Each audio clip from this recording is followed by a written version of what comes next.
Functional foremanship ये क्या होती है? हम जानते हैं फंक्शनल का मतलब होता है वर्क। तो ऑर्गेनाइजेशन के अंदर वर्क जो किया जाता है वो दो तरह का होता है, एक होता है ऑफिशियल वर्क और एक होता है फैक्ट्री वर्क। ऑफिशियल वर्क को हम कहते हैं प्लानिंग डिपार्टमेंट के अंदर रखते हैं उसे, और जो फैक्ट्री का वर्क है उसे हम ऑपरेशनल डिपार्टमेंट में रखते हैं। तो एक ऑपरेशनल डिपार्टमेंट हुआ और दूसरा हुआ प्लानिंग डिपार्टमेंट, ये तो हुआ फंक्शनल। फिर उसके बाद है फॉरमैनशिप। फॉरमैनशिप का मतलब होता है सुपरवाइजर, फॉरमैन मतलब सुपरवाइज़र। तो दोनों ही डिपार्टमेंट के अंदर अलग अलग तरह के सुपरवाइजर्स होते हैं जिनके अलग अलग वर्क होते हैं, अलग अलग फंक्शन होते हैं। पहले हम ये देखेंगे प्लानिंग डिपार्टमेंट के अंदर। हम जानते हैं प्लानिंग डिपार्टमेंट एक ऑफिस के अंदर होता है और वहाँ पर सारे क्लर्क होते हैं। तो क्लर्क जितने भी हैं वो सब प्लानिंग डिपार्टमेंट में आएंगे। फॉर एग्जाम्पल इसके अंदर देखिएगा रूट क्लर्क। रूट क्लर्क का मतलब वो होता है वो सुपरवाइज़र या वो क्लर्क जो ये डिसाइड करता है कि क्या रहेगा सीक्वेंस ऑफ द स्टेप्स, यानी sequence of the steps to perform manual and mechanical work. जो भी मैनुअल और मैकेनिकल वर्क होता है ऑर्गेनाइजेशन के अंदर, उसके कुछ स्टेप्स होते हैं, तो उनका एक सीक्वेंस बनाना, पहले किस तरह से होगा, फिर क्या होगा, फिर क्या होगा। इसका मतलब होता है किसी भी फंक्शन का रूट डिसाइड करना। ये किसका काम है? ये हो गया रूट क्लर्क का काम।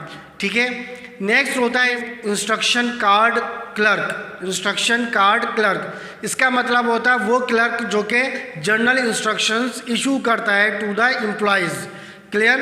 यानी किस तरह से वर्क करना है, कौन सी मशीन पे, कौन से प्लांट पे कौन पर्सन जाएगा, या उसकी क्या टाइम रहेगी, कोई एडजस्टमेंट होता है, कोई अरेंजमेंट होता है। इस तरह की जो भी जनरल इंस्ट्रक्शंस होती हैं वो एक कार्ड पर लिखकर इशू की जाती हैं, और ये इशू करने का काम सारा इंस्ट्रक्शन कार्ड क्लर्क का ही होता है। थर्ड वन होता है टाइम एंड कॉस्ट क्लर्क।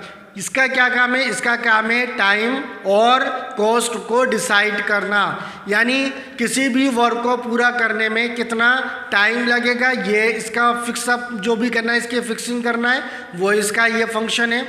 और दूसरा क्या है? कॉस्ट शीट बनाना, हर वर्क की कॉस्ट शीट बनाना, ये भी किसका काम होता है? ये भी टाइम एंड कॉस्ट क्लर्क का काम होता है। तो दो तरह से, टाइम डिसाइड करना कितना टाइम लगेगा किसी भी वर्क को कंप्लीट करने के लिए, और उसमें कितनी कॉस्ट आती है, इसकी cost sheet banana. Last one is disciplinarian. Discipline का मतलब होता है कि डिसिप्लिन मेंटेन करना, जो रूल्स एंड रेगुलेशन है उनको देखना कि वो सही तरह से फॉलो हो रहे हैं या नहीं हो रहे हैं। ठीक है, उनको पूरी तरीके से इम्प्लीमेंट करना, ये इसका काम होता है डिसिप्लिन मेंटेन करना, यानी डिसिप्लिनियरन। ये चार हो गए। पहला कौन सा हुआ इसमें? Root clerk. दूसरा कौन सा हुआ? Instruction card clerk. तीसरा कौन सा हुआ? Time and cost clerk. And चौथा हुआ डिसिप्लिनियरन। ओके, अब आता है ऑपरेशनल डिपार्टमेंट। इसके अंदर क्या होते हैं? वो सुपरवाइज़र जो कि फैक्ट्री के अंदर होते हैं, और इनको बॉस के नाम से जाना जाता है। जैसे गैंग बॉस। गैंग बॉस का मतलब क्या होता है? मशीन टूल्स प्रोवाइड करना, यानी to make it sure that the availability of the machine and tools should be proper. ठीक है, यानी मशीन कितनी चाहिए, कितने टूल्स चाहिए, उनका प्रॉपर तरीके से अरेंज करना, ये किसका काम है? ये गैंग बॉस का काम है। फिर उसके बाद कौन सा आता है? ये तो हो गया गैंग बॉस। फिर उसके बाद हुआ स्पीड बॉस। स्पीड बॉस का मतलब होता है ये डिसाइड करता है या देखता है, सुपरवाइज करता है कि जो भी वहाँ पर टाइम एंड कॉस्ट क्लर्क ने जो टाइम फिक्स किया था क्या उसके अकॉर्डिंग वर्क हो रहा है या नहीं हो रहा है। क्लियर? हमें उसकी वर्क की स्पीड देखनी होती है, इसलिए इसको स्पीड बॉस बोला जाता है। क्लियर हो गई बात? तो दूसरा कौन सा हो गया? Speed boss. फिर is the repair boss. Third one is repair boss. इस रिपेयर बॉस का क्या काम है? इसका काम होता है कि all the machine and tools should be in the working condition, यानी उनको वर्किंग कंडीशन में रखना। देखिए, मशीन प्रोवाइड करवाना किसका काम है? वो है गैंग बॉस का, लेकिन मशीन को वर्किंग कंडीशन में रखना ये किसका काम है? ये रिपेयर बॉस का काम है। And the last one is the inspector. ये क्या करता है? ये क्वालिटी कंट्रोल करता है, ये गुड्स की या प्रोडक्ट की क्वालिटी को देखता है कि वो प्रॉपर तरीके से मेंटेन होनी चाहिए। क्लियर हो गई बात?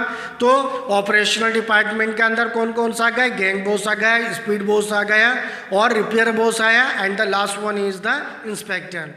Okay, hope you have understood.